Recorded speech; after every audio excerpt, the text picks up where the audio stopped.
नमस्कार, स्वागत है आप सभी का डीडी न्यूज के इस खास बुलेटिन एक्सप्रेस 100 में, जहां हम आपके लिए लेकर आते हैं राजनीति, मनोरंजन, देश, दुनिया, खेल और व्यापार जगत की सभी बड़ी खबरों को एक्सप्रेस यानी कि फटाफट अंदाज में। आपके साथ मैं हूं संध्या शर्मा। तो देखिए खबरें तेज रफ्तार से। प्रधानमंत्री नरेंद्र मोदी आज दिल्ली में कौटिल्य इकोनॉमिक कॉन्क्लेव को संबोधित करेंगे। इसमें लगभग 150 भारतीय और अंतर्राष्ट्रीय शिक्षाविद और नीति निर्माता अहम मुद्दों पर चर्चा करेंगे। इससे पहले वित्त मंत्री निर्मला सीतारमण ने कॉन्क्लेव के उद्घाटन सत्र को संबोधित किया। वित्त मंत्री ने कहा कि एक दशक में भारत की अर्थव्यवस्था तेजी से बढ़कर 10वें से 5वें पायदान पर पहुंची है। वित्त मंत्री ने आर्थिक विकास दर के साथ महंगाई पर काबू पाना बड़ी चुनौती बताया। उन्होंने कहा कि सरकार का फोकस जन भागीदारी के जरिए विकास पहलों को बढ़ावा देने पर है। वित्त मंत्री ने कहा कि बैंकिंग, व्यापार नीति और ईज ऑफ डूइंग बिजनेस को बढ़ावा दिया जा रहा है। विकसित भारत बनने के लक्ष्य के साथ भारतीय अर्थव्यवस्था अद्वितीय तरीके से आगे बढ़ रही है। वित्त मंत्री ने कहा कि भारत के एनर्जी ट्रांजिशन में भारत के ही समाधान लागू करने होंगे। भारत की युवा जनसंख्या को स्वस्थ और मजबूत बनाना हमारी नीतियों की प्राथमिकता है। वित्त मंत्री निर्मला सीतारमण ने कहा कि गरीबों, महिलाओं, युवाओं और अन्नदाताओं को ध्यान में रखकर इस दशक का बजट बनाया जाएगा। विदेश मंत्री डॉक्टर एस जयशंकर सम्मेलन के समापन सत्र को संबोधित करेंगे। यह सम्मेलन वैश्विक दक्षिण के देशों के बीच सेतु निर्माता के रूप में भारत की बढ़ती भूमिका को दिखाएगा। रक्षा मंत्री राजनाथ सिंह आज इंडो पैसिफिक रीजनल डायलॉग को संबोधित करेंगे। भारतीय नौसेना का 3 दिवसीय वार्षिक अंतर्राष्ट्रीय सम्मेलन कल नई दिल्ली के मॉनिक शॉ सेंटर में शुरू हुआ। सम्मेलन का आयोजन राष्ट्रीय समुद्री फाउंडेशन कर रहा है। इस दौरान कल इंडो पैसिफिक में समग्र समुद्री सुरक्षा मुद्दों पर चर्चा हुई। कल सम्मेलन के दौरान Philippines, Singapore, Indonesia, Korea, Australia और यूरोपीय संघ से आए विद्वानों और प्रतिनिधियों ने हिंद प्रशांत क्षेत्र में नौवहन सुरक्षा पर अपने विचार रखे।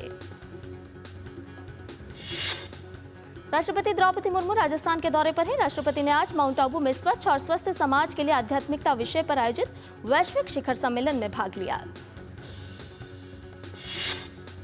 कार्यक्रम को संबोधित करते हुए राष्ट्रपति द्रौपदी मुर्मू ने कहा कि स्वच्छता केवल बाहरी वातावरण में ही नहीं बल्कि हमारे विचारों और कर्मों में भी होनी चाहिए। राष्ट्रपति ने कहा कि सरकार द्वारा प्राकृतिक खेती को बढ़ावा दिया जा रहा है। उन्होंने कहा कि प्राकृतिक खेती से स्वच्छ अन्न और स्वच्छ अन्न से स्वस्थ मन की कड़ी जुड़ती है। कैबिनेट के फैसले पर कृषि मंत्री शिवराज सिंह चौहान ने प्रेस वार्ता कर कहा कि पीएम मोदी के नेतृत्व में कैबिनेट ने किसानों के हित में अनेक फैसले लिए हैं। केंद्रीय मंत्री शिवराज सिंह चौहान ने कहा कि मोदी सरकार किसानों के हित में 6 सूत्रीय नीति पर काम कर रही है, जिसमें उत्पादन बढ़ाना और लागत घटाना अहम है। कृषि मंत्री शिवराज सिंह चौहान ने कहा कि खाद्य तेलों पर आयात को खत्म करके आत्मनिर्भर बनने के लिए राष्ट्रीय खाद्य तेल मिशन बनाया गया है। केंद्रीय कृषि एवं किसान कल्याण मंत्री शिवराज सिंह चौहान ने कहा कि बीजों को सुरक्षित रखने के लिए 50 बीज भंडारण इकाइयां भी बनाई जाएंगी। रेलवे सुरक्षा दिवस का 40वां समारोह नासिक में आयोजित किया गया। इस अवसर पर केंद्रीय रेल मंत्री अश्विनी वैष्णव ने परेड का निरीक्षण किया। समारोह के दौरान रेल मंत्री ने विभिन्न श्रेणियों में पदक बांटे और संज्ञान ऐप के हिंदी संस्करण का भी उद्घाटन किया। रेल मंत्री ने पुस्तक भारतीय न्याय संहिता का भी विमोचन किया। तिरुपति मंदिर लड्डू प्रसाद में मिलावट मामले से जुड़ी याचिकाओं पर सुप्रीम कोर्ट में आज सुनवाई हुई। सुप्रीम कोर्ट ने 5 सदस्यीय स्वतंत्र एसआईटी के गठन का आदेश दिया है। एसआईटी में सीबीआई के 2 अधिकारी, राज्य पुलिस के 2 अधिकारी और 1 सदस्य एफएसएसएआई के होंगे। शीर्ष अदालत ने कहा कि प्रसाद में मिलावट के आरोप से दुनिया भर के भक्तों की आस्था को ठेस पहुंची है। सीबीआई पटना ने एक बड़ी कार्रवाई करते हुए एनआईए की पटना शाखा के डिप्टी एसपी अजय प्रताप सिंह और उनके 2 एजेंटों को 20 लाख रुपए की रिश्वत लेते रंगे हाथों गिरफ्तार किया है। एक शिकायतकर्ता के अनुसार एनआईए पटना के डीएसपी उसके परिवार को आपराधिक मामले में फंसाने और उसके परिवार को अवैध रूप से बिना लाइसेंस के हथियार रखने के झूठे आरोप में फंसाने की धमकी देकर पैसे ऐंठ रहे थे। बिहार का शोक कही जाने वाली कोसी नदी राज्य में एक बार फिर भीषण तबाही मचा रही है। नेपाल में भारी बारिश के बाद वीरपुर के कोसी बैराज से 6 लाख से ज्यादा क्यूसेक पानी छोड़ा गया था। कोसी में पानी का 56 साल का रिकॉर्ड टूट गया। कल भी कोसी बैराज से 1,38,000 क्यूसेक पानी छोड़ा गया है। बिहार के कई इलाकों में अभी भी बाढ़ का खतरा मंडरा रहा है। बाढ़ के कारण 13 जिलों में 15 लाख से ज्यादा लोग प्रभावित हुए हैं। बाढ़ प्रभावित क्षेत्रों में राहत और बचाव का कार्य जारी है। एसडीआरएफ की 17 और एनडीआरएफ की 16 टीमें बचाव कार्य में जुटी हुई है। कई जगहों पर बाढ़ पीड़ितों के लिए सामुदायिक रसोई की व्यवस्था की गई है और जरूरत के अनुसार पॉलिथीन शीट और नाव की व्यवस्था भी की जा रही है। बिहार के सुपौल में कोसी नदी के जल स्तर में थोड़ी कमी देखने को मिल रही है। हालांकि जल स्तर अभी भी खतरे के निशान से ऊपर है, लेकिन लोगों ने अपने घरों की ओर लौटना शुरू कर दिया है। उत्तर प्रदेश के मिर्जापुर जिले में भीषण सड़क का हादसा हो गया है। मिर्जापुर जिले के कछवा थाना क्षेत्र में ट्रैक्टर पर सवार 10 लोगों की मौत हो गई और 3 गंभीर रूप से घायल हो गए। ट्रैक्टर पर कुल 13 लोग सवार थे। छत की ढलाई कर वापस अपने घर मिर्जा मुराद वाराणसी जा रहे ट्रैक्टर सवार मजदूरों को पीछे से एक ट्रक ने जोरदार टक्कर मार दी। गंभीर रूप से घायल 3 लोगों को इलाज के लिए वाराणसी के बीएचयू ट्रॉमा सेंटर रेफर किया गया। प्रधानमंत्री नरेंद्र मोदी ने मिर्जापुर सड़क हादसे पर दुख जताया है। उन्होंने कहा कि उत्तर प्रदेश के मिर्जापुर में हुआ सड़क हादसा अत्यंत पीड़ादायक है। इसमें जान गंवाने वालों के शोकाकुल परिजनों के प्रति मेरी गहरी संवेदनाएं। पीएम ने आगे कहा कि ईश्वर उन्हें इस पीड़ा को सहने की शक्ति प्रदान करे। इसके साथ ही मैं सभी घायलों के शीघ्र स्वस्थ होने की कामना करता हूं। राज्य सरकार की देखरेख में स्थानीय प्रशासन पीड़ितों की हर संभव मदद में जुटा है। उत्तर प्रदेश के अमेठी में हुए हत्याकांड में मारे गए एक ही परिवार के 4 लोगों, पति पत्नी और दोनों बच्चों का पोस्टमार्टम हो चुका है। फिलहाल पुलिस मामले की जांच कर रही है। बता दें कि कल अमेठी में अज्ञात बदमाशों ने पति पत्नी और 2 मासूम बच्चों की ताबड़तोड़ गोलियां चलाकर हत्या कर दी थी। मृतक कंपोजिट विद्यालय में सहायक अध्यापक के पद पर तैनात था। मामले का सूबे के मुख्यमंत्री योगी आदित्यनाथ ने संज्ञान लिया है। सीएम योगी ने घटना पर शोक जताया है। साथ ही मृतकों के परिजनों के प्रति संवेदना व्यक्त की और दोषियों के खिलाफ कड़ी कार्रवाई करने के निर्देश दिए हैं। अमेठी में एक दलित शिक्षक समेत परिवार के 4 सदस्यों की निर्मम हत्या पर बीएसपी अध्यक्ष मायावती ने दुख जताते हुए दोषियों सहित पुलिसकर्मियों पर सख्त कार्रवाई की मांग की है। पश्चिम बंगाल के भाटपाड़ा में पूर्व सांसद और भाजपा नेता अर्जुन सिंह के घर पर कथित हमला हुआ है। रिपोर्ट्स के मुताबिक हमले के दौरान बम के छर्रे लगने से अर्जुन सिंह घायल हो गए हैं। भारत और कजाकिस्तान के बीच 8वां संयुक्त सैन्य अभ्यास काजिंद 2024 उत्तराखंड के औली में जारी है। इसका उद्देश्य आतंकवाद विरोधी अभियान चलाने के लिए दोनों पक्षों की संयुक्त सैन्य क्षमता को बढ़ाना है। यह संयुक्त अभ्यास अर्ध शहरी और पहाड़ी इलाकों में कार्रवाई संचालन पर केंद्रित है। अभ्यास 30 सितंबर से शुरू हुआ था। इसका समापन आगामी 13 अक्टूबर को होगा। उत्तर प्रदेश की राजधानी लखनऊ में आगामी त्योहारों के मद्देनजर कानून व्यवस्था को लेकर police commissioner Amarendra Singh, joint commissioner और सभी थाना प्रभारियों की बैठक हुई। और बुलेटिन में फिलहाल रुकने एक छोटे से ब्रेक के लिए जल्द हाजिर होंगे।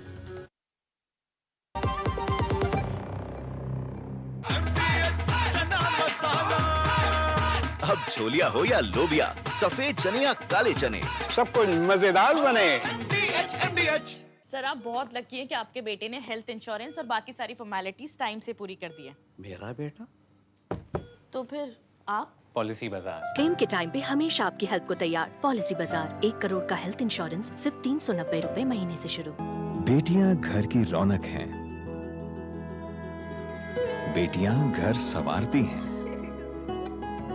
बेटियां पीढ़ियां सजाती हैं। बेटियां घर की बुनियाद कहलाती हैं। बेटियों को सलाम करता है मोंगिया स्टील, स्टील का बादशाह। और ब्रेक के बाद आपका एक बार फिर से स्वागत है। और इस समय केंद्रीय मंत्री जितेंद्र सिंह आईएएसएफ को संबोधित कर रहे हैं। आइए सुनते हैं। Or consider that higher priority as far as newsmakers are concerned. At that point in Lucknow I visited, there has become a very popular selfie point. Then of course the tulip which was offered at the Ram Mandir in Ayodhya is also one of their makings from Palampur. Lavender is again a story which Prime Minister has been talking about Purple Revolution, spoke about thrice or 4 times, both in public meetings as well as in Man Ki Baat. Their steel slag is again making history. Incidentally, it's happening in Northeast, and Northeast is the place where it has done a very wonderful performance in negotiating the difficult topographies for connectivity. Anusandhan is the other one, which Dr. Abhay was just now talking about. We had the first ever meeting. So I think there's a lot much to talk about and to discuss because, yes, and space, he said Chandrayaan. I'm glad the theme is so wide, beginning from Chandrayaan to Science Odyssey to Made in India and Make for World, Nari Shakti, etc., etc.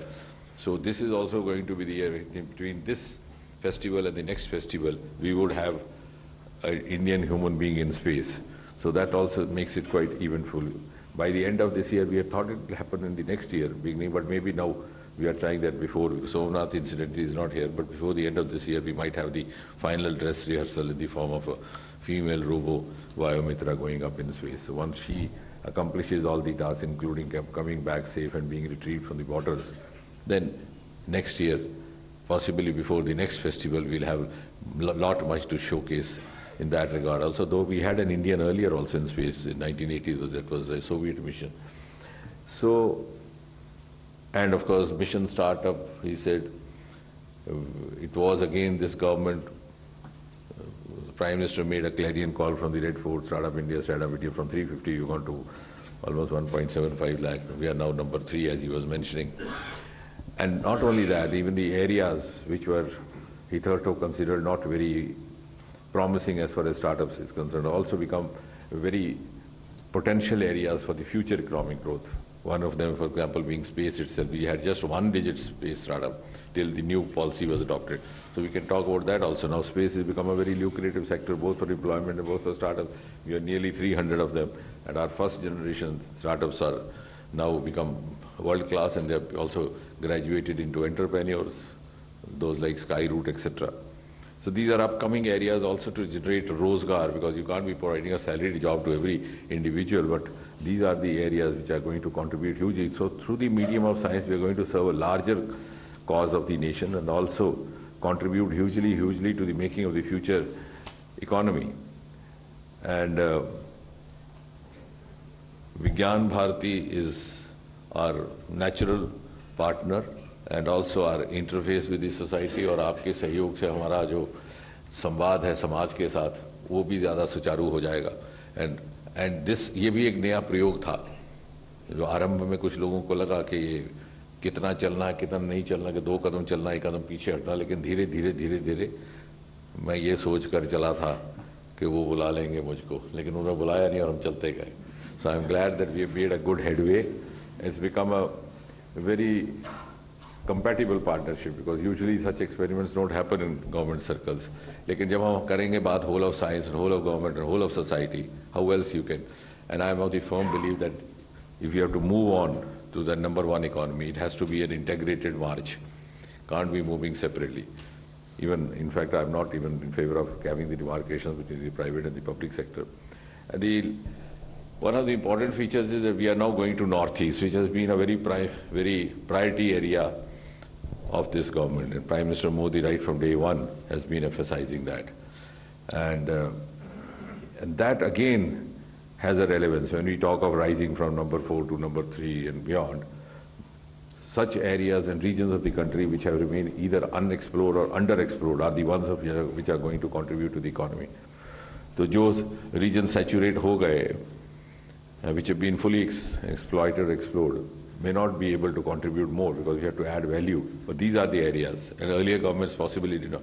For example, the Purple Revolution is born from Jammu and Kashmir, so huge Himalayan resources. So all these Himalayan states are going to make a contribution. The marine resources, so again, Dr. Ravi Chandran is there, the Deep Sea Mission, Prime Minister spoke on 2 consecutive Independence Days.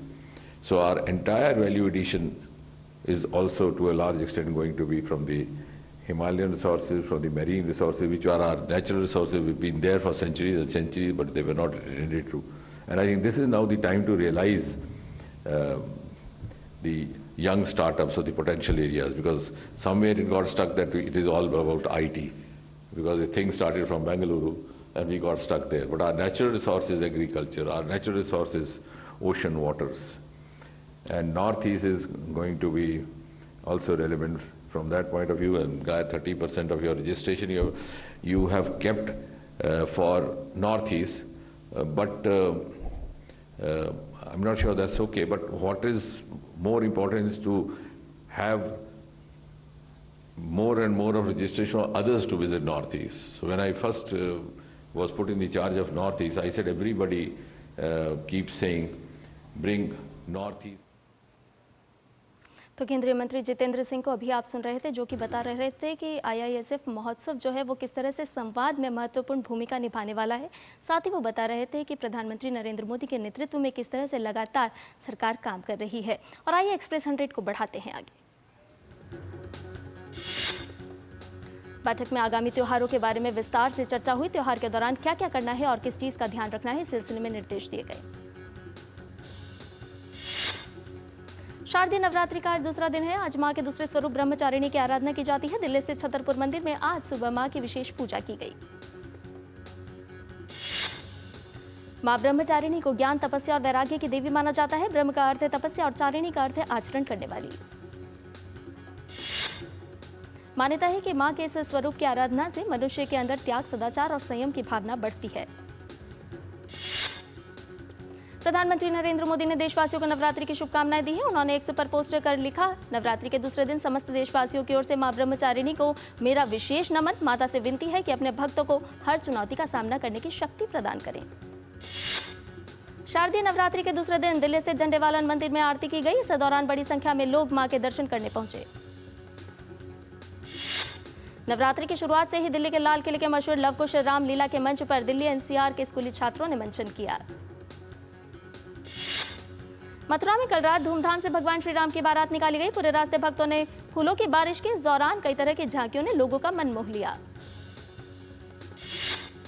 बारात में चारों भाई राम, लक्ष्मण, भरत, शत्रुघ्न के स्वरूपों की आरती उतारी गई। बारात में बैंड, ढोल, नगाड़े भी खूब बजे। जुलाई 2025 तक राम मंदिर का निर्माण कार्य पूरा हो जाएगा। श्री राम मंदिर निर्माण समिति के अध्यक्ष नृपेंद्र मिश्रा ने इसकी जानकारी दी। केंद्र के महत्वाकांक्षी प्रधानमंत्री इंटर्नशिप योजना के पायलट की शुरुआत हो गई है। 12 अक्टूबर के बाद पीएम इंटर्नशिप की वेबसाइट पर जाकर आवेदन कर सकते हैं। योजना के तहत इंटर्नशिप के लिए चयनित युवाओं को 5,000 रुपए मासिक वित्तीय सहायता मिलेगी। प्रधानमंत्री नरेंद्र मोदी की अध्यक्षता में केंद्रीय मंत्रिमंडल ने देश को अंतर्राष्ट्रीय ऊर्जा दक्षता हब में शामिल होने की मंजूरी दे दी है। कैबिनेट ने शामिल होने की मंजूरी दी है क्योंकि देश का लक्ष्य 2070 तक शुद्ध शून्य कार्बन उत्सर्जन प्राप्त कर अक्षय ऊर्जा विस्तार पर ध्यान केंद्रित करना है। साथ ही 2030 तक 500 गीगावाट और गैर जीवाश्म ईंधन ऊर्जा क्षमता तक पहुंचने की योजना भी है। वाणिज्य एवं उद्योग मंत्री पीयूष गोयल अमेरिकी दौरे पर हैं। इस यात्रा के दौरान उन्होंने दुनिया के सबसे बड़े निवेश फर्मों में से एक कलाई ग्रुप के सह संस्थापक और बोर्ड के सह अध्यक्ष विलियम कॉनवे से मुलाकात की। इंडियन ऑयल कॉरपोरेशन और नेपाल ऑयल कॉरपोरेशन ने पेट्रोलियम अवसंरचना को मजबूत करने के लिए B2B फ्रेमवर्क समझौते पर हस्ताक्षर किए हैं। केंद्रीय पेट्रोलियम और प्राकृतिक गैस मंत्री हरदीप सिंह पुरी ने बताया कि पीएम मोदी के वसुधैव कुटुंबकम दृष्टिकोण के तहत यह सहयोग नेपाल के नागरिकों और अर्थव्यवस्था के साथ साथ पेट्रोलियम अवसंरचना को मजबूती और सुरक्षा प्रदान करेगा। प्रधानमंत्री भारतीय जन औषधि परियोजना ने सितंबर माह में करीब 200 करोड़ की बिक्री का नया कीर्तिमान स्थापित किया है। प्रधानमंत्री भारतीय जन औषधि परियोजना के इतिहास में यह सबसे अधिक मासिक बिक्री है। उबर ने अमेरिका स्थित ऑटोनॉमस वाहन स्टार्टअप एवराइज के साथ साझेदारी करने की घोषणा की है। इस साझेदारी में उबर अमेरिका में अपने डिलीवरी रोबोट और ऑटोनॉमस वाहनों का इस्तेमाल कर सकेगा। टेक कंपनी गूगल ने एनुअल इवेंट में गूगल पे पर गोल्ड लोन सुविधा उपलब्ध कराने की घोषणा की। गूगल फॉर इंडिया इवेंट का यह 10वां साल है। इस इवेंट में जेमिनी AI के हिंदी और 8 अन्य भारतीय भाषाओं में मिलने की घोषणा भी की गई। कैप्टिव तथा वाणिज्यिक दोनों कोयला ब्लॉक से कोयला उत्पादन चालू वित्त वर्ष में अप्रैल सितंबर अवधि में 32% बढ़कर 7.972 करोड़ टन हो गया। गत वित्त वर्ष 2023-24 की पहली 6 माही में दोनों कोयला ब्लॉक से कोयला उत्पादन 6.052 करोड़ टन था। गूगल और अदानी समूह ने स्वच्छ ऊर्जा क्षेत्र में सहयोग की बृहस्पतिवार को घोषणा की। इसमें दोनों के सामूहिक स्थिरता लक्ष्यों को आगे बढ़ाने और भारतीय ग्रिड में अधिक स्वच्छ ऊर्जा जोड़ने में मदद मिलेगी। ग्रामीण क्षेत्रों में बढ़ती खपत के चलते भारत में दोपहिया वाहन उद्योग में सितंबर महीने में 22% की वृद्धि रही है। एक रिपोर्ट के अनुसार तिपहिया वाहनों में 8% तो ट्रैक्टर की बिक्री में 3% की वृद्धि देखी गई। BSNL इंडिया ने अपने फाउंडेशन डे पर कार्बन मोबाइल्स के साथ MOU साइन किया है। इस MOU के तहत BSNL कार्बन मोबाइल संग साझेदारी कर नए फोन को लॉन्च करेगी। भारत में जॉबलेस ग्रोथ यानी रोजगार रहित विकास को लेकर ऑब्जर्वर रिसर्च फाउंडेशन ने अपने लेख में स्पष्ट किया है कि देश में हुए विकास ने नौकरियों का भी सृजन किया है। आंकड़ों के जरिए साबित किया गया है कि देश में आर्थिक विकास के साथ साथ रोजगार और खपत में बढ़ोतरी दर्ज हुई है। केंद्रीय इस्पात और भारी उद्योग मंत्री HD कुमारस्वामी आज नई दिल्ली में यशोभूमि में अंतर्राष्ट्रीय स्टेनलेस स्टील एक्सपो का उद्घाटन करेंगे। इस एक्सपो में 150 से ज्यादा प्रदर्शक हिस्सा ले रहे हैं। 5000 से ज्यादा लोगों के इस एक्सपो में शामिल होने की संभावना है। पूंजी बाजार नियामक सेबी ने निवेशकों की भागीदारी और निवेश साधनों की लिक्विडिटी बढ़ाने पर निजी तौर पर रखे गए ढांचागत निवेश ट्रस्ट के लेन देन आकार में बड़ी कटौती करते हुए इसे 25 लाख रुपए कर दिया है। ईरान के खिलाफ इजरायली हमलों पर अमेरिकी राष्ट्रपति जो बाइडेन का बड़ा बयान सामने आया है। उन्होंने कहा कि उनका प्रशासन ईरान के तेल संयंत्रों पर संभावित इजरायली हमलों पर चर्चा कर रहा है। साथ ही बोले कि ईरान पर जल्द ही इजरायल के हमले की कोई उम्मीद नहीं है। इजरायल ने लेबनान की राजधानी बेरूत पर रात भर हमले किए। यह लेबनान पर इजरायल का अब तक का सबसे बड़ा हमला है। हमले में 9 लोगों की मौत हो गई है। लेबनानी सेना ने कल पहली बार इजरायली सैनिकों पर गोलीबारी की। इसमें लेबनानी सेना के 2 सैनिकों की मौत हो गई। वहीं इजरायल की सेना ने दक्षिणी लेबनान के 20 से ज्यादा शहरों के निवासियों को तुरंत अपने घर खाली करने के लिए कहा है। मैक्सिको के दक्षिणी तट पर बाढ़ आ गई। प्रशांत तट के पास जुचिस्टन में राष्ट्रीय रक्षक और सेना को तैनात किया गया, जहां घर पानी में डूब गए और लोगों को सार्वजनिक आश्रय में ले जाया गया। दक्षिणी मैक्सिको में 11 के तीव्र अनुमान है, जिसके कारण तट के कुछ हिस्सों में उष्णकटिबंधीय तूफान की चेतावनी लागू है। पिछले सप्ताह तूफान जॉन के कारण ऐसे ही क्षेत्रों में भारी मात्रा में बारिश हुई, जिससे भूस्खलन हुआ और कम से कम 22 लोगों की मौत हो गई। पश्चिम उत्तरी कैरोलिना में निजी हेलीकॉप्टर कंपनियां आगे आ रही हैं, जो हेलेन से विनाशकारी बाढ़ के कारण कटे हुए छोटे पहाड़ी समुदायों को जरूरी सहायता पहुंचाने में मदद कर रही है। तूफान हेलेन से पश्चिम उत्तरी कैरोलिना में 3 दिनों में 35 सेंटीमीटर से ज्यादा बारिश हुई, जिससे पहाड़ियां मिट्टी के ढेर में बदल गईं और नदियां बाढ़ में तब्दील हो गईं। विदेश मंत्री डॉक्टर एस जयशंकर आज से श्रीलंका के दौरे पर रहेंगे। अपनी आधिकारिक यात्रा के दौरान वह नवनिर्वाचित श्रीलंकाई राष्ट्रपति अनुरा कुमारा दिसानायके और प्रधानमंत्री हरिनी अमरसूरिया से मुलाकात करेंगे। विदेश मंत्रालय ने कहा कि भारत की पड़ोसी प्रथम नीति और सागर दृष्टिकोण को ध्यान में रखते हुए यह यात्रा आपसी लाभ के लिए दीर्घकालिक साझेदारी को और मजबूत करने के लिए दोनों देशों की साझा प्रतिबद्धता को दर्शाती है। पूर्वी कांगो लोकतांत्रिक गणराज्य की किवू झील में नाव पलटने से 78 लोगों की मौत हो गई। दक्षिण किवू प्रांत के मिनोवा से 278 यात्रियों को लेकर कल यह नाव गोमा जा रही थी। लोगों ने बताया कि नाव पर क्षमता से अधिक यात्री सवार थे। महिला T20 विश्व कप में आज भारतीय क्रिकेट टीम अपने अभियान की शुरुआत करने जा रही है। पहले ही मुकाबले में टीम इंडिया के सामने न्यूजीलैंड जैसी मजबूत टीम है। भारतीय टीम अनुभवी हरमनप्रीत कौर के नेतृत्व में उतरने जा रही है। उन्होंने वर्ल्ड कप शुरू होने से पहले अपने दोनों वार्म अप मैचों को जीता है। कप्तान फातिमा सना के ऑलराउंड खेल की बदौलत पाकिस्तान ने श्रीलंका को 31 रन से शिकस्त दी। फातिमा ने 20 गेंद पर 30 रन बनाने के साथ साथ 2 विकेट भी लिए। पाकिस्तान की टीम पहले बल्लेबाजी करते हुए निर्धारित 20 ओवर में 116 रन पर आउट हो गई। श्रीलंकाई टीम 9 विकेट पर 85 रन ही बना पाई। महिला T20 क्रिकेट विश्व कप में बांग्लादेश ने जीत के साथ अपने अभियान की शुरुआत की। बांग्लादेश ने स्कॉटलैंड की महिला टीम को 16 रन से हराने में सफलता हासिल की। और बुलेटिन में फिलहाल रुकने एक छोटे से ब्रेक के लिए जल्द हाजिर होंगे। बढ़िया है, शुद्ध है। प्राकृतिक हल्दी, मिर्ची, धनिया। नहीं, मिर्ची, धनिया, हल्दी, MDH। अच्छी चीजों में समय लगता है, खूबसूरती निखारने में वक्त लगता है। ब्यूटीफुल डिजाइन्स टेक टाइम, लेकिन KYC अपडेट मिनटों में। KYC अपडेट अब आप घर बैठे बैठे भी कर सकते हैं। Registered email, registered mobile number, online banking से, आधार, OTP बेस्ड eKYC से या फिर वीडियो KYC से। यहाँ तक कि अकाउंट भी घर बैठे बैठे खोला जा सकता है। RBI कहता है इन्हीं से सुनिए। जानकार बनिए, सतर्क रहिए। बेटियां घर की रौनक हैं। बेटियां घर संवारती हैं।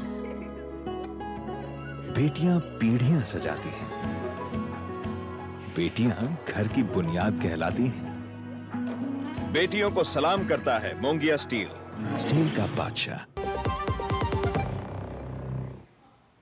और ब्रेक के बाद एक्सप्रेस 100 में आपका एक बार फिर से स्वागत है। रोहित शर्मा का कहना है कि T20 वर्ल्ड कप जीतने के बाद उन्हें लगा कि नया जीवन मिल गया है।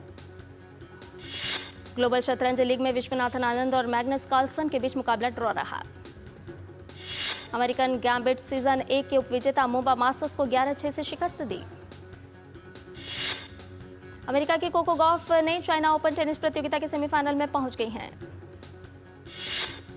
15वीं वरीयता प्राप्त स्पेन की पाउला बदोसा को सेमीफाइनल में पहुंचने के लिए ज्यादा मेहनत नहीं करनी पड़ी। यूरोपा लीग के एक रोमांचक मुकाबले में मैनचेस्टर यूनाइटेड को FC पोर्तो के साथ 3-3 के ड्रॉ से संतोष करना पड़ा। यूरोपा लीग में मैन यू का ये लगातार दूसरा ड्रॉ है। वहीं टीम के कप्तान ब्रूनो फर्नांडिस को EPL के पिछले मैच के बाद पोर्तो के खिलाफ मुकाबले में लगातार दूसरा रेड कार्ड मिला।